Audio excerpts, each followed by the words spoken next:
ലണ്ടനിലെ ആഡംബര മൈതാനങ്ങളിൽ നിന്ന് റഹീം സ്റ്റെർലിംഗ് ഒടുവിൽ പടിയിറങ്ങാൻ പോകുന്നു. ലോകത്തെ ഏറ്റവും മികച്ച വിങ്ങർമാരിൽ ഒരാളെന്ന ഖ്യാതിയോടെ ചെൽസിയിലെത്തിയ താരം 3.5 വർഷത്തെ നിരാശാജനകമായ പ്രകടനങ്ങൾക്കൊടുവിൽ കരാർ റദ്ദാക്കി ക്ലബ്ബ് വിടുകയാണ്. പ്രീമിയർ ലീഗിലെ ഏറ്റവും വലിയ ശമ്പളക്കാരനായിരുന്നിട്ടും ചെൽസിയുടെ നീല ജേഴ്സിയിൽ പ്രതീക്ഷിച്ച ചടുലതയോ പോരാട്ടവീര്യമോ പുറത്തെടുക്കാൻ സ്റ്റെർലിംഗിന് സാധിച്ചില്ല. സ്റ്റാംഫോർഡ് ബ്രിഡ്ജിലെ ആരാധകരെ ഒന്നടങ്കം നിരാശയിലാഴ്ത്തിയ ഒരു അധ്യായത്തിനാണ് ഇതോടെ തിരശ്ശീല വീഴുന്നത്.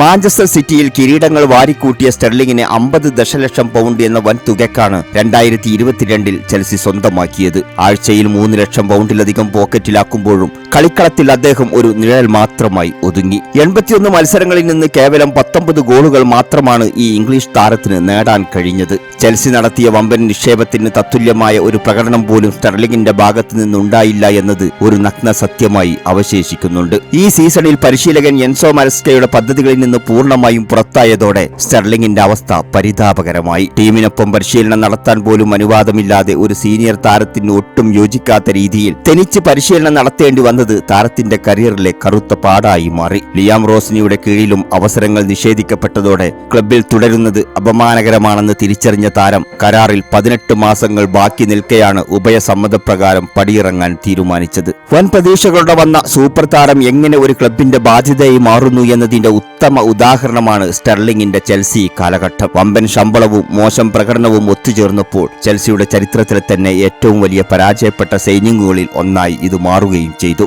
ഇനി ഏത് ക്ലബിലേക്കാകും ഈ വിങ്ങറുടെ യാത്ര എന്നതാണ് ഫുട്ബോൾ ലോകം ഇനി ഉറ്റുനോക്കുന്നത്.